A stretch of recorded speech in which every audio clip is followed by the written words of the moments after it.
Hey everybody, we're the Good Doctors of Abbey Research. I'm Dr. Erin. I am Dr. Kristen.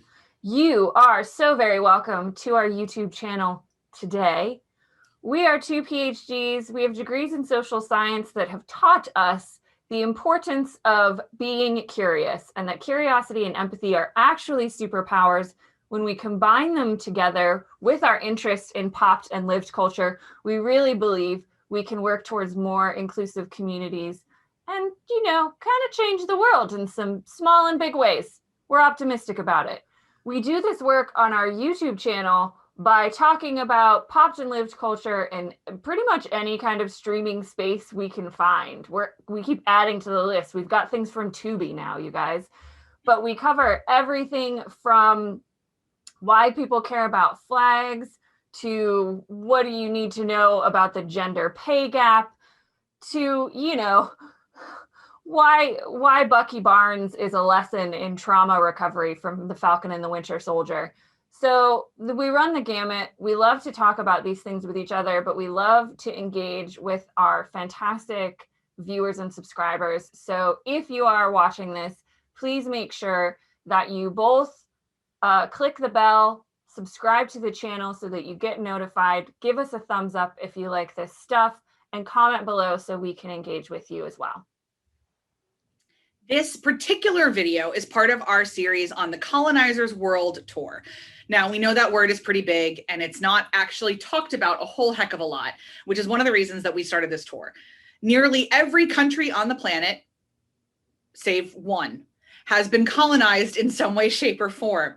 And the relationships between all of the various colonizers, as you look at the history of the planet, is a really important part of the context to understand the way that global humanity currently functions. We are in the section of our tour where we're talking about Portuguese colonies. We've already talked about Brazil and Angola, and now we are hitting Mozambique. Now, I'm gonna let you guys know, Mozambique is a country that very admittedly, neither one of us knew anything about. I knew it was in Africa and that it touched Malawi, and that's it. Yeah, I believe I would have been able to tell you that it was in Africa, and that is like no idea where geographically at all. What we learned as we researched this week is that there's a lot of really ugly things happening. And there's a lot of things that the world should actually be talking about, especially in terms of ISIS activity that is not making headlines. Our guess is largely because of COVID. But even before that, if we want to be very honest, our guess is it's because it's affecting brown people and a country that has no oil. And so we're not talking about it as much. So this is a little bit of a heavier sit. Want to let you guys know ahead of time. We're going to be giving you some context, but also CBS News in particular has done a really yeoman's job in terms of American news of covering this. And we've got some screenshots for you from their very generous coverage to kind of give you some context about what's going on right now in Mozambique that our delightful teammate Eleanor is going to make sure you guys can see as well. So just kind of, none of these 101s are lighthearted because no country is lighthearted, but we do like to give you a heads up when something is even more emotionally murky, and Mozambique is definitely in that category. It for sure caught us off guard, and so we're going to do our best to touch on a lot of these issues in this 101, knowing that there is so much more to learn and so much more we can find out and you can find out. So as always, be sure and check out the living Google Doc that is linked in the show notes for this so that you can see where we got all our information and start you down the path to learning more about Mozambique as well. Before we get into all of that, it's time for our real basic demographic tour. So let's start by going to the map. Mozambique, if you are unfamiliar, as I was, is a country located in southeastern Africa, bordered by the Indian Ocean to the east, Tanzania to the north, Malawi and Zambia to the northwest, Zimbabwe to the west, and Eswatini, Swaziland, and South Africa to the southwest. So on the Indian Ocean, on the other side of southern Africa from where Angola was, which we talked about last week. Population is around 30 million people. An important note that was given to us by our friends. I don't know, friends at the CIA. That was awkward, but we'll keep going. Wanted to note that estimates for this population in the country explicitly take into account the effects of an excess mortality due to AIDS. This can result in lower life expectancy, higher infant mortality, higher death rates, lower population growth rates, and changes in the distribution of population by age and sex than would otherwise be expected. So that's an element of this ongoing humanitarian crisis that's happening in Mozambique right now. The capital is Maputo. Official languages, again, Portuguese, unsurprisingly. Recognized languages are Swahili, Mwani, Chewa, and Songa. The ethnic and indigenous makeup, again, similarly to Angola, related to Bantu peoples groups. Between the 7th and 11th centuries, a series of Swahili port towns developed, which contributed to the creation of an interesting and distinct Swahili culture and language in the area that became Mozambique. 99% of the population is African, and the combination of these Bantu peoples. The biggest people groups are Makua, Tsonga, and Lomwe, and Sena. The currency is the metical, not sure. The current rate is 1 cent to $1. The system of government we've got going on is a presidential republic with 10 provinces. Again, because of the Portuguese colonization, a mixed legal system of Portuguese civil law and customary law. In rural, predominantly Muslim villages that don't really have a formal legal system, Islamic law may be applied. As we're going to get into a little bit more, the government is facing a growing insurgency driven by militants with ties to the Islamic State terrorist group in the northern province of Cabo Delgado, an area which, surprisingly, known for its rich liquid natural gas deposits. So colonization, insurgency, conflict, always about resources. Insurgent attacks began in the province in 2017, and as of early 2021, the fighting had left an estimated 2,500 dead, which I would wager is pretty on the low end of what actually is the death toll, and nearly 700,000 humans displaced. The religion, because colonization is mostly Christian, but there is a significant Islamic heritage due to having Islamic trading ports on the Indian Ocean before the Portuguese showed up. The country is named after a sultan, which is pretty interesting and new for us. And yeah, I think that's a wrap on the basic demographics. Dr. Kristen, what else do people need to know on Mozambique? Subsisting farming and agriculture is like 80% of what people do.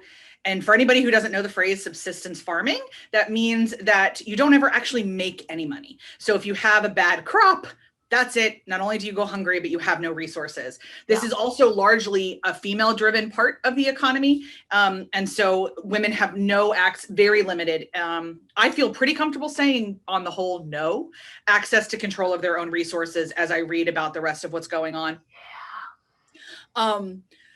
Currently, in a country of 30 million people, 3 million needed urgent humanitarian aid. And in quick, kind of context about how bad it has to get for you to get humanitarian aid, has to get real bad. Mm-hmm. Has to get real bad. Really, really bad. Because the wealthy countries are really, really tight-fisted with what we give. Like, you have to be extremely suffering before we'll open our wallets. So that is something. It's really poor. It's sparsely populated. The same thing, by the way, like the soil wise, we see in Malawi, not a whole heck of a lot grows because it's not a soil that retains water very well. So in Malawi, it's tobacco, tomatoes, and spinach. That's pretty much what grows, and because those aren't particularly thirsty plants. Mozambique isn't soil demographic wise a whole heck of a lot different. There are pockets that are different, obviously, with the natural gas deposits, etc. But we're not talking like the Fertile Crescent here. Like, this is not great land. And so it's pretty rough. The birth rate is really high, but the life expectancy rate is average to low. So do that math. We read in the World Bank let us know that the average Mozambican girl will go to school for 1.5 years of her life. And largely will drop out due to child marriage or pregnancy. There is an incredibly low rate of contraceptive use, one of the lowest in the world. And knowing the syncretization of the particular religion that's going on down there from some articles I read and some video stuff, it wouldn't be surprising if that's largely religious driven and traditional religious driven, even though, Catholicism showed up and hung around for a long time, and Islam is there and hung around for a long time. There's a lot of very specific Mozambican religious adages and kind of understandings. Because I do not speak Portuguese and Google Translate does not translate every single website, they honestly, thank you so much to Google for the ones that you do. We're very grateful. But we are missing some things, so I am supposing some stuff here. I feel fairly confident in saying, though, that some of the local religious leaders are probably why women don't have contraceptives or have access to them. That feels pretty great. In terms of queer life, there was a lot of ambiguity from like 74 to 2015. It was never like explicitly said you can't be gay, but like ambiguity is never great when we're talking about something you get killed for. So in 2015, they made it really clear that like it's legal. But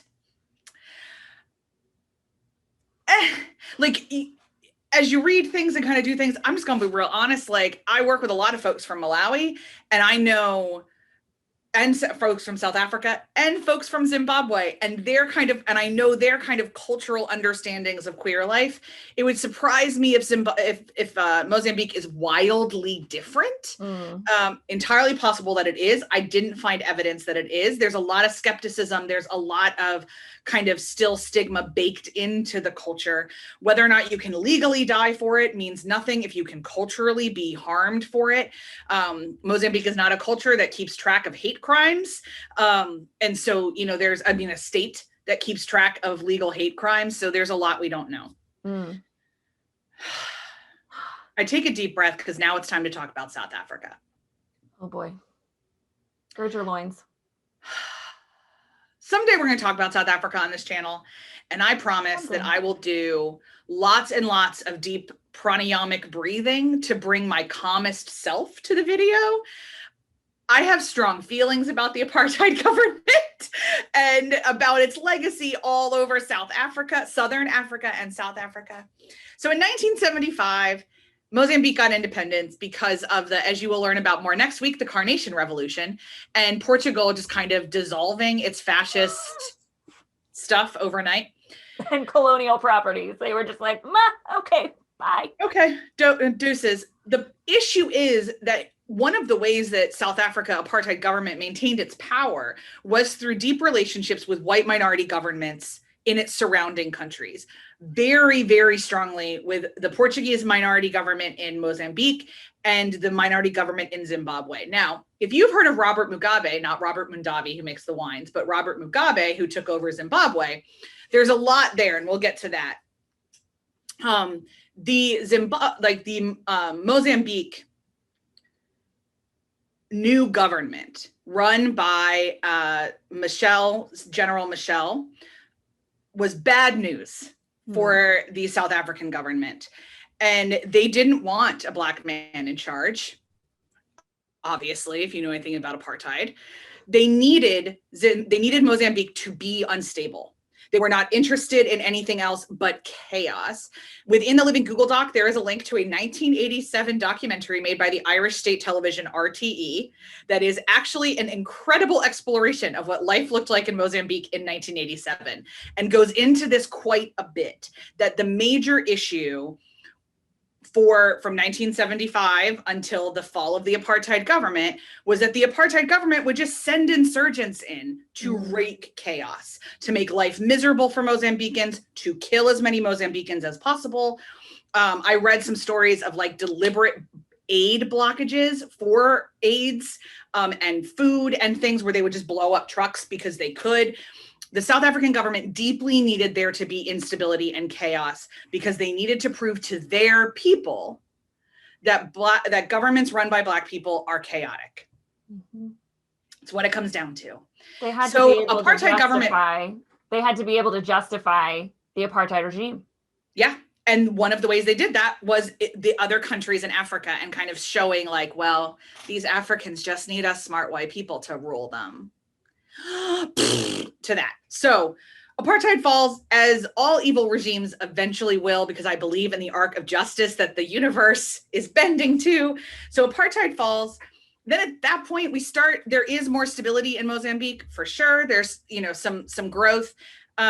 But it's always a little bit wrong because there's no resources. It's wrong, meaning unstable. There's not a lot of natural resources. It's hard for them to feed themselves. It's hard for them to do kind of all this other stuff. Also, their entire like baby lives as an independent country was dealing with de Klerk and Botha's bullshit from South Africa. So it's a little rough. And then in 2017, this is where we're going to bring in what's happening now. ISIL, pick a feature, starts really taking over, coming down from Somalia and kind of working its way down, come down from parts of Kenya. Mombasa has a high Islamic population, for example, along the Indian Ocean that has been known to support terrorist cells. So they're coming down and they start taking over the top of Mozambique. Couple things about ISIS. They are huge fans of child soldiers. Mm-hmm. And they are huge fans of beheading. They are huge fans of chaos. And this is all religiously driven and religious ideology driven. As we have said when we talked about Afghanistan and Iran and Iraq, there's millions and millions and millions of billions of Muslims around the world that will tell you that this is not Islam. But for these folks, they firmly believe that Allah is calling them to this. And religious motivations you believe are coming from a higher power. We saw this in Northern Ireland. We see this in Colombia. We saw it in Bosnia and Herzegovina. We saw it in South Africa. The apartheid government believed they were doing God's work. That adds like an extra ounce of steel in your spine. It's even harder to get to the negotiating table if you think your deity has sanctioned what's going on. We're going to ask Eleanor now to drop in those 2 slides, kind of explaining what's going on. Please also, and we're going to actually just be quiet, which we know is rare for us, and give you a chance to read those slides. But we'd also ask you to check out some of the links in the show notes. Rwanda is currently one of the only places that has sent aid. And when we next year talk about Rwanda, you will learn why I find that so deeply ironic. But Rwanda is one of the only countries that has sent aid to these folks. There is no clear path out of this at this moment. And the fact that I don't off the top of my head know that Mozambique has an ISIS invasion makes me really angry. This should be known. I'm grateful to CBS News that they did this really great interview. It's a great explanation of what's happening. And it was filmed in 20 or 21. So it's fairly recent. The last major invasion was only about 2 months ago as we record this in July of 21. And there was some international coverage, but it was obviously one of those things that someone said once and then they never said it again. So I would like, we add our voices to, first of all, anyone watching this, whoever does, if you love somebody in Mozambique or you are in Mozambique and you've been affected by this, we apologize for not knowing about it before. And we will do what we can. I've already called my representatives and asked what the hell we're going to do and where, if our USAID money is going to head there. And we would encourage you to do the same.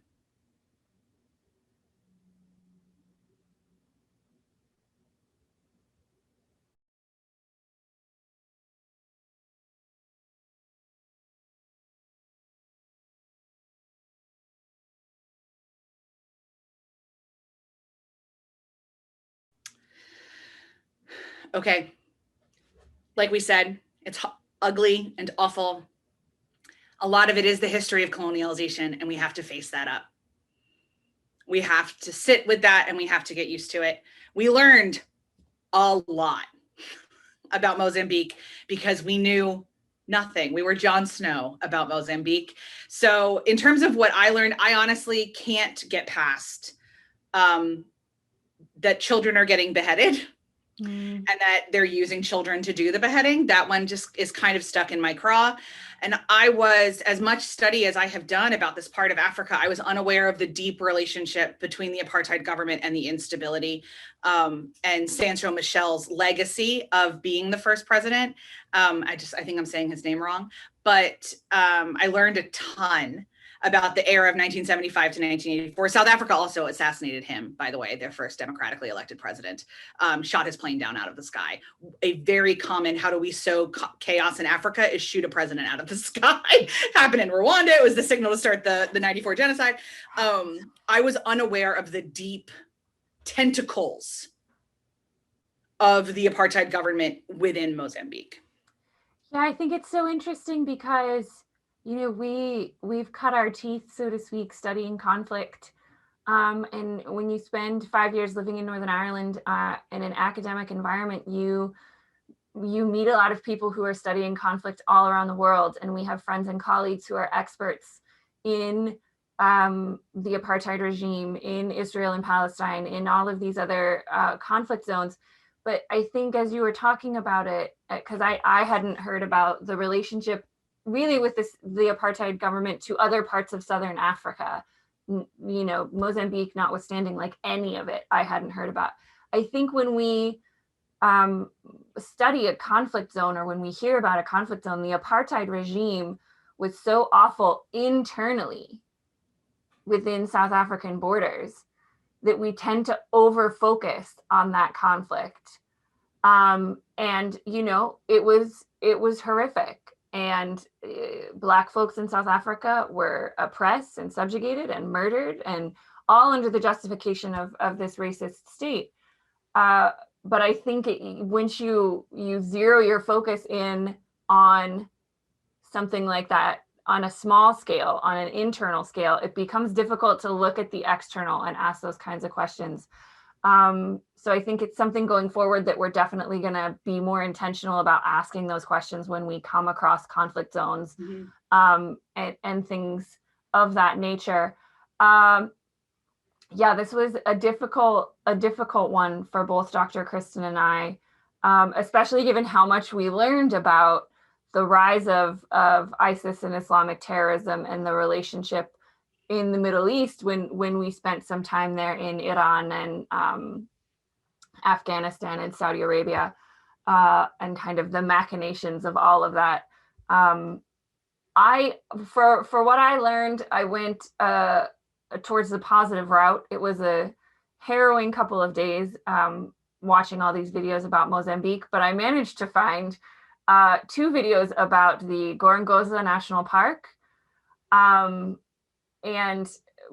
it struck me that when we talk about conflict, you know, there weren't a lot of like native and indigenous animals in Northern Ireland that suffered from the Troubles, but in other parts of the world, there are. And the videos by The Guardian and by National Geographic focus a little bit on the trauma experienced by the African animals that live in Mozambique during the conflict. So we had exceptionally high rates of poaching, especially elephants, because the ivory was so valuable, then you could trade it for weapons during the Mozambican Civil War. So I learned, depressingly, 90% of the animal population in Mozambique were poached during the conflict. But I was very excited to meet, through these videos, Dominique Goncalves, who's a elephant expert at Gorongosa National Park. And she clearly has this beautiful connection with these animals.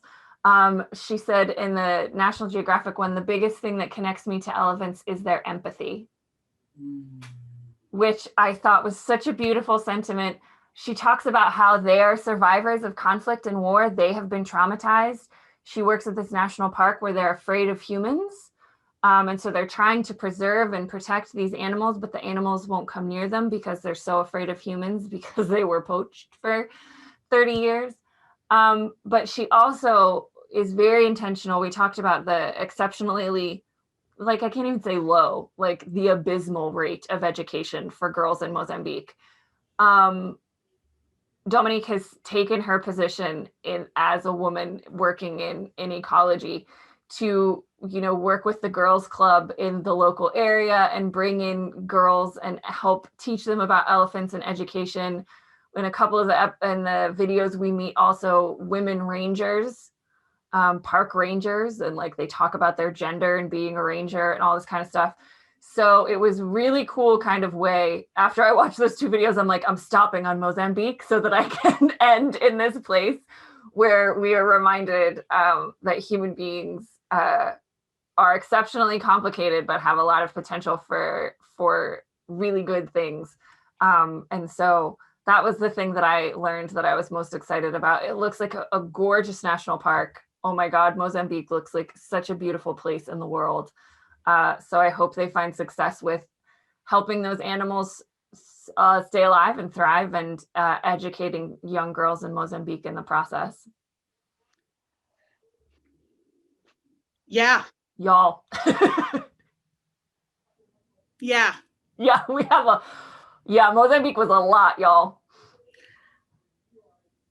Our biggest hope right now is that you learned something that you didn't know before, because that's the best way that we move forward. This was one of those that was a little bit hard to find information on too, we'll be really honest. And so we're sure there's holes here. We're sure there's some, I found different numbers of the population across 4 different sources, by the way. So like, we're sure there's some holes in here. We're sure there's some stuff we don't really know. So we look forward to continuing to learn about Mozambique as we explore the rest of the world. We will see you tomorrow for coverage, or whenever you're whatevering, but if you're live with us, it's tomorrow, for coverage of the movie Redemption, which is the very first Mozambican film to premiere or to be on Netflix. Hey. It's crowdfunded entirely, and it was made in 2019. It showed up on Netflix now. It's obviously in Portuguese, and we watched it with subtitles on because that's the magic of Netflix. And we will talk to you about that tomorrow. See you then.